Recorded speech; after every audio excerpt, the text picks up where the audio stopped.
Πού καλυθές τούτο εστί?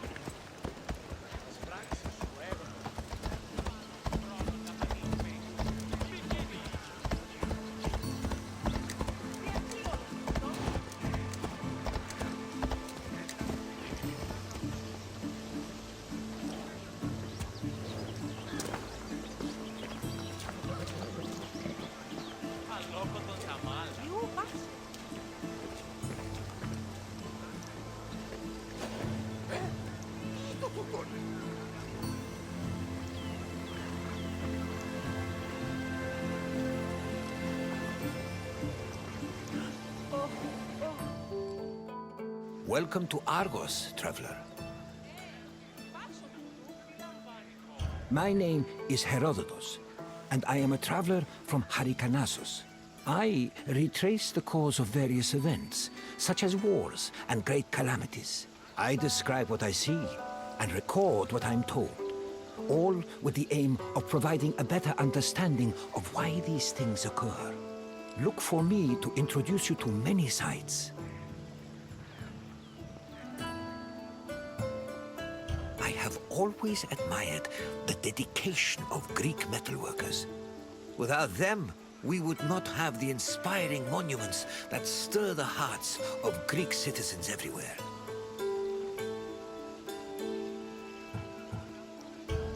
This is Argos, one of the oldest cities in Greece. The Argives were an ingenious people famous for innovations in areas like military tactics. However, what they were most renowned for was their metallurgic artistry, especially with bronze. I hope you enjoy yourself. Look for me at the end of your visit.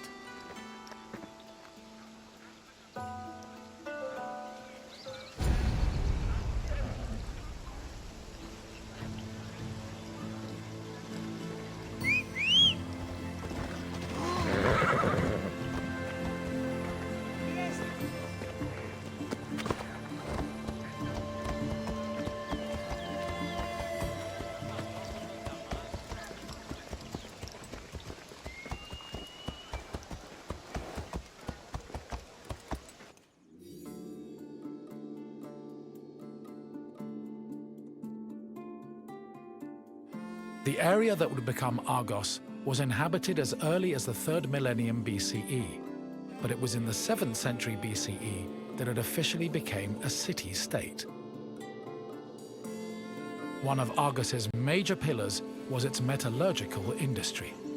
As far back as the 8th century BCE, the city was famed for making products like long dress pins and tripod cauldrons, as well as impeccable body armor. In addition to their technical excellence, the Argives were also creative, as seen in their masterful bronze sculpting, which became prominent in the city during the 6th and 5th century BCE.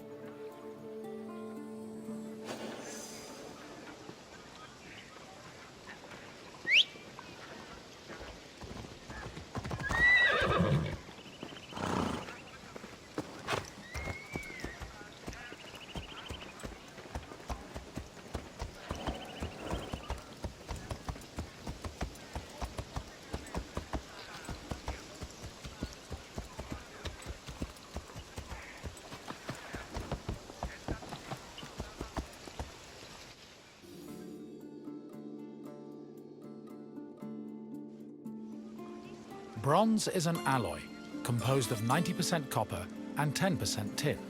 Because of this, copper and tin needed to be smelted and combined to create the material needed for sculpting. After the bronze alloy was formed, it was melted in special furnaces. They required a tremendous amount of fuel and were usually supplied with charcoal made from specific types of wood. It's possible they were also coated with a protective lining of clay, which would have been sensible given the melting point of bronze is approximately 950 degrees Celsius. Once the bronze was melted and collected, the furnaces were dismantled and dumped.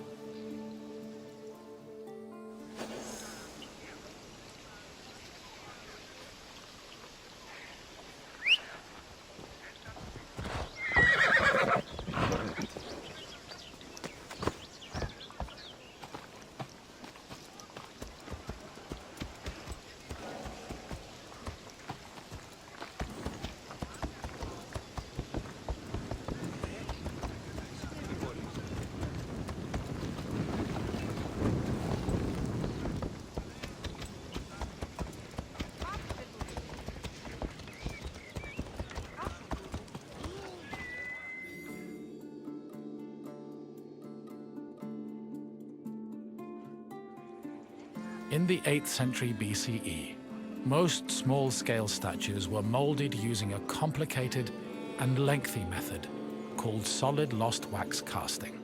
From the 7th century BCE onwards, metalworkers adopted the more efficient hollow lost wax casting. At its core, this process involved using sculpting models from wax, making molds over these models, then filling the molds with bronze to produce the desired shapes. The process was advantageous because it saved on materials, produced lighter statues, and reduced the chance of possible defects.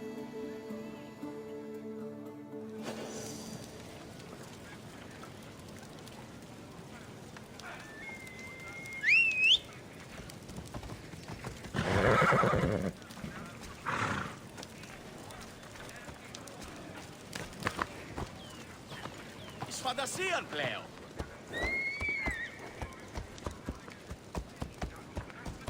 Πεπρόνεστη. Αδύνατον εστί. Διαντί τούτων όλων.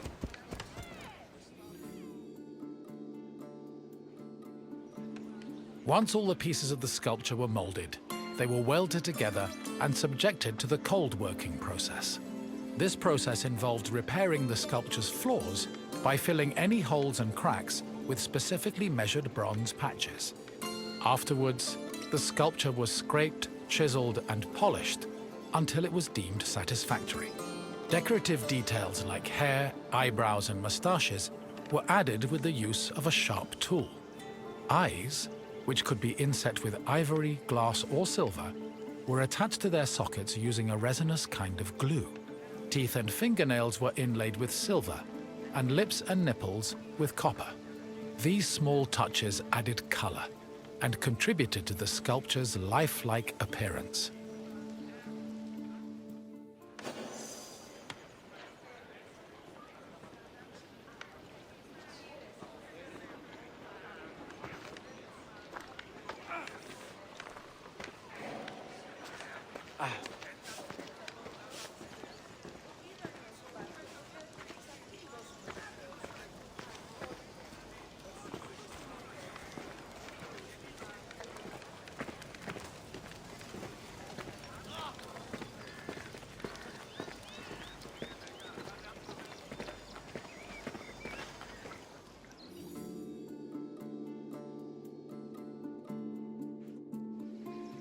Bronze sculptures have a long and varied history in Greece.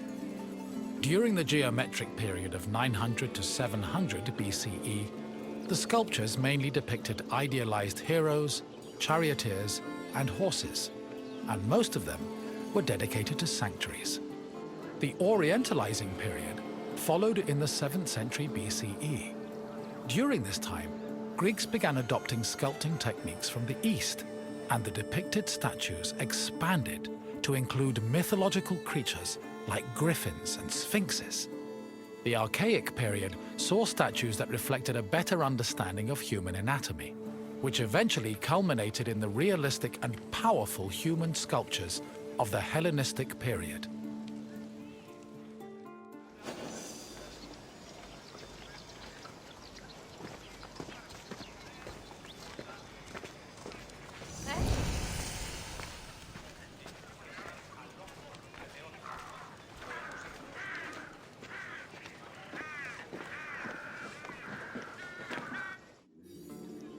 Argos was the home of Polykleitos, one of the most famous sculptors in ancient Greece. His works, like the Doryphorus and Diadomenos, as well as his treatise on sculpting called the Canon, had a massive impact on the art as a whole, particularly in regards to ideal body proportions. Sadly, the original versions of Polykleitos' sculptures have been lost, along with most bronze statues from antiquity. As time went on, many bronze statues were melted down to be recycled in things like weapons, ammunition, and even church bells. Because of this, marble copies from the Roman period are our best evidence of the masterpieces of Greek sculpture.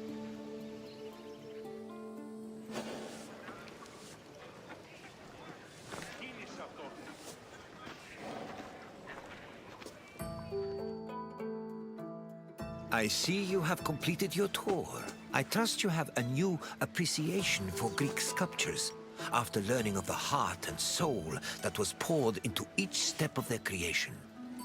Now, what else would you like to do? Then, farewell, traveler. May we meet again soon.